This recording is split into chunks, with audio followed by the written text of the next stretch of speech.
కోటలోని అల్లారెడ్డి వెంకట కృష్ణారెడ్డి జిల్లా పరిషత్ ఉన్నత పాఠశాలలో పూర్వ విద్యార్థుల ఆత్మీయ సమ్మేళనం కోట షాదీ మధ్యలో బుధవారం జరిగింది. 1980-81 విద్యా సంవత్సరంలో 10వ తరగతి చదివిన విద్యార్థులు 44 ఏళ్ల తర్వాత విద్యార్థుల అపూర్వ కలయిక జరిగింది. ప్రస్తుతం ఆ విద్యార్థులంతా వివిధ రంగాల్లో ఎక్కువ మంది ఆర్థికంగా స్థిరపడడం విశేషం. ఈ పూర్వ విద్యార్థుల ఆత్మీయ సమ్మేళనానికి ప్రస్తుత పాఠశాల ప్రధానోపాధ్యాయులు సురేంద్రబాబు అధ్యక్షత వహించారు. విశిష్ట అతిథులుగా గతంలో కోట జిల్లా పరిషత్ ఉన్నత పాఠశాలలో పనిచేసిన ప్రస్తుత విశ్రాంత ఉపాధ్యాయులు జి రాఘురామరెడ్డి, చిట్టమూరు భాస్కర్ రెడ్డి, ఎన్ చంద్రశేఖర్, పోలంరెడ్డి శేషమ్మ, ఏ నరసింహులకు పూర్వ విద్యార్థులు సన్మానం చేశారు. ఈ కార్యక్రమంలో పూర్వ విద్యార్థులు ఎల్వి రమణబాబు, వల్లం సురేంద్రబాబు, ఉల్సా సుబ్రహ్మణ్యం, గణపర్తి చంద్రప్రసాద్ నాయుడు, పెనమేటి సురేంద్రనాథ్ రెడ్డి, మురుసుబాబు, పల్లం కృష్ణయ్య, గంగపట్నం విజయ్ భాస్కర్ రెడ్డి, కార్లపూడి శ్రీనివాసులు, దువ్వూరు రామరాఘవరెడ్డి తదితర పూర్వ విద్యార్థులు పాల్గొన్నారు.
విద్యాలయంగా 12 సంవత్సరాలు.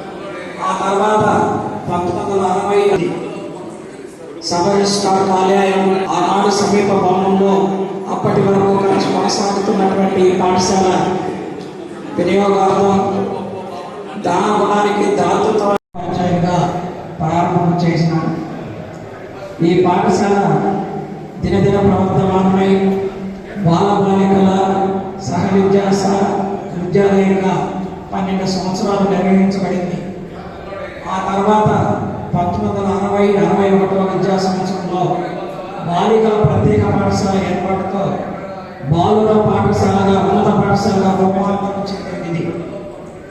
సబ్ రిజిస్ట్రార్ కార్యాలయం ఆనాడు సమీప భవనంలో అప్పటి వరకు కొనసాగుతున్నటువంటి పాఠశాల వినియోగార్థం దానగుణానికి దాతృత్వానికి ప్రతీక అయినటువంటి కీర్తిశేషులు శ్రీ అల్లారెడ్డి వెంకట కృష్ణారెడ్డి గారు 5 ఎకరాల స్థలాన్ని ప్రతిఫలాపేక్ష రహితంగా దాతృత్వంతో దీన్ని ఇవ్వడం వల్ల ఈ పాఠశాల సొంత భవనము వసతిని సంతరించుకుంది.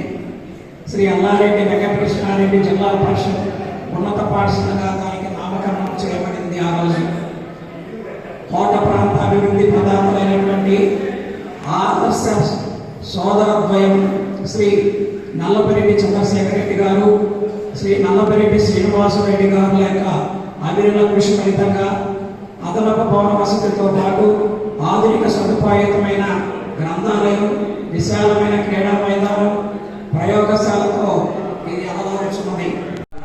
నా శుభాశిస్సులు. ఈ కార్యక్రమం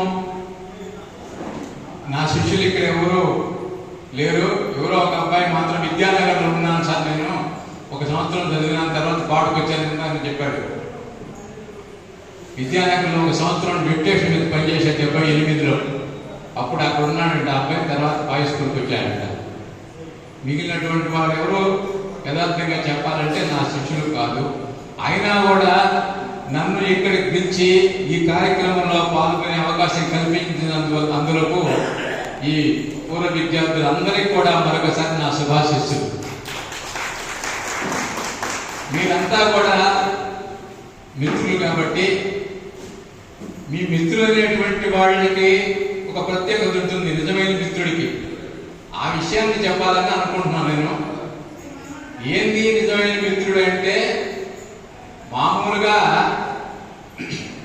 స్నేహితులందరూ ఉంటారు, కానీ ఆ స్నేహితుల్లో కూడా ఎటువంటి లక్షణాలు ఉండాలంటే 3 ఆకారాలు వదిలేయాలి వాడు. ఆ 3 ఆకారాలు ఏమంటే, మొట్టమొదటిది అసూయ, రెండవది అహంకారం, మూడవది అత్యాశ. ఈ 3 ఆకారాలు వదిలేస్తే స్నేహితం బాగా ఉంటుంది. అట్లే ఎక్కడ నువ్వు స్నేహితాన్ని కోరుకుంటావో అక్కడ 3 విషయాలు జాగ్రత్తగా ఉండమంటాడు. ఎత్ర మిత్రత్వం ఇచ్చింది తత్ర 3 నకాలే, అక్కడ 3 పనులు చేయబడుతున్నాడు. ఒకటి వాదవివాదం. స్నేహితుడు ఏదైనా పొరపాటుగా నిన్ను మాట్లాడినా, నిన్ను అపార్థం చేసుకున్నా, వాళ్ళతో నువ్వు ఎప్పుడు కూడా వివాదానికి దిగవద్దు అంటాడు, చదువుకోమంటాడు, శాంతిత్వం